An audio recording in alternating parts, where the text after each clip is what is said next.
Hello fellow YouTube friends, followers, fools and flabbergasters, my name is Mason and it's time for Elder Scrolls Online on-point combat basics.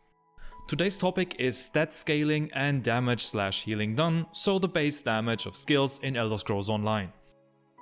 The vast majority of skills in ESO have scaling coefficients that determine the tooltip value.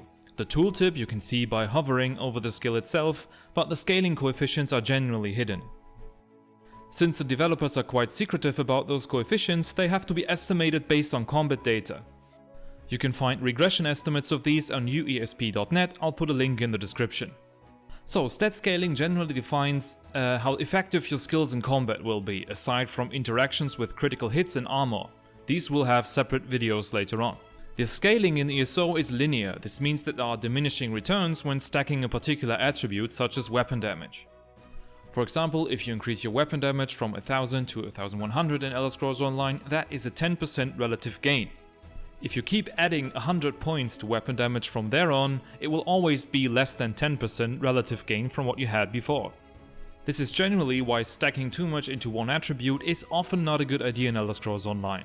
But without further ado, let's dive into the topic. So today we're going to talk about damaging and general healing skills, scaling ratios, health-based heals and shields in general, item sets, and damage and healing done, both flat and percent. Heals and damage skills in Elder Scrolls Online generally scale with damage stats, so weapon or spell damage, and maximum resources simultaneously, maximum stamina or maximum magicka. And simultaneously means that only the combination of spell damage and maximum magicka, for example, defines how effective your magicka-based skills will be. Mostly, skills that cost stamina will scale with weapon damage and max stam and vice versa. Exceptions, such as the Dragon Knight skill Flames of Oblivion, indicate that they scale with the highest of the two stat combinations in their tooltip. This also applies to all of the ultimate abilities in the game, by the way. Most skills only scale with one of the two stat combinations, which is why Elder Scrolls Online favors specialization over hybridization. Also, the system encourages offensive gameplay because both healing and damage scale with the same stats. So in solo arenas, for example, offensive gameplay has two advantages.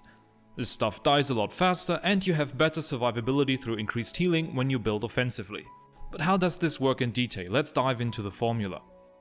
The base damage or heal of those skills can be defined as A times damage stat plus B times maximum resource. Damage stat means weapon or spell damage, and maximum resource means either maximum stamina or maximum magicka. A and B here are the scaling coefficients, and these are individually different for every skill in the game.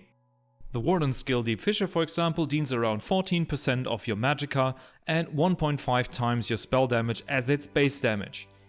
Another variable of interest here is the scaling ratio, which is A divided by B. For active skills in ESO, the scaling ratio is 10.5. This means that 10.5 points of maximum resource match 1 point of spell or weapon damage in terms of the damage output. This doesn't mean though that maximum resources are worth going for. The stat bonuses on sets, etc. are balanced around this ratio, well, mostly balanced. Let's move on to health-based heals and shields. Aside from damage skills and regular heals, there are skills in ESO that scale off your maximum health. This often applies to damage shields and heals that are purely defensive. You will usually find an indicator in the tooltip saying so. Examples for these skills would be the Green Dragonblood from the Dragon Knight or Polar Wind from the Warden. The formula here is pretty simple because you usually only have one scaling coefficient, which I label as C here. This you multiply with your maximum health and you have the base healing from these abilities, aside from critical modifiers. The same thing applies to shields, but they have a little bit of a different interaction with maximum resources, because shields scale with either health or magicka. And it's worth knowing that at the time of making this video, shields that scale with magicka have a health-based cap until the maximum value to prevent shield stacking to infinity, which was the thing in PvP a lot of times. The difference in the formula is that we have an if condition here. If the result of the scaling formula is larger than a particular percentage of your health, it will use the percentage of your health instead. Recently, the ESO developers have made a change to item sets, particularly item sets that deal damage or heal. They now scale with different attributes. Which one depends on the set itself. If it heals, it is maximum resources, including health-based heals as well, and if it does damage, it scales with weapon or spell damage, the maximum out of those two. There are exceptions to this, but most sets follow this pattern. The system, if it is implemented well, punishes wearing several proc sets at once because there are diminishing returns when you wear multiple of those. If you want to know the stat that the set you're looking at scales with, you can simply take a quick look at the tooltip. So far we've covered part 1 of the formula. The second part of this video concentrates on damage and healing done, both in flat values and percent amplifiers. In ESO you will find a lot of buffs that increase your damage or healing done, either universally or for a specific type of damage or healing. For example, there are champion point nodes that increase your damage/healing done with single target abilities respectively.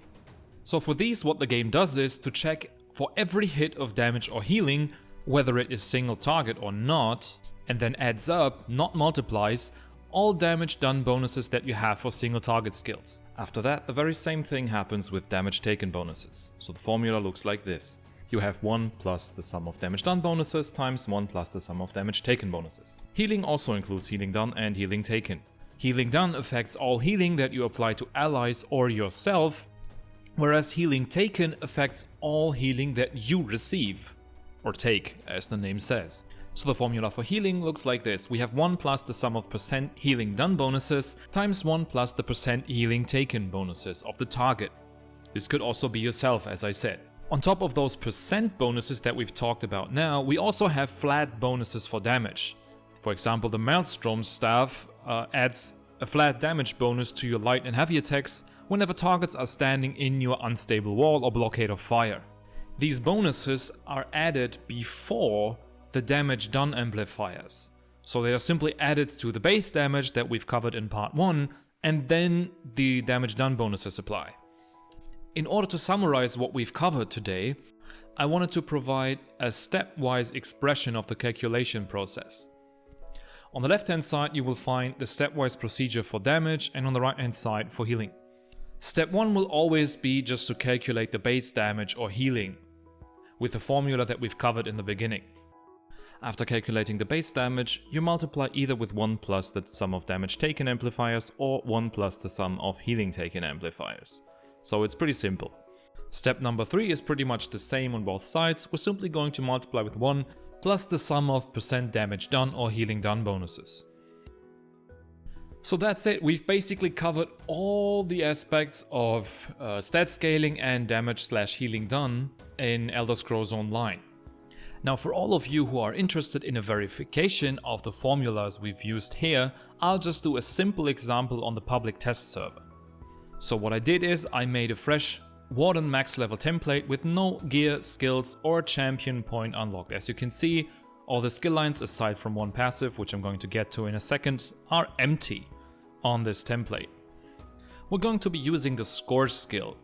The first step that we need to do in order to calculate the base damage is to look up the skill coefficients on uesp.net.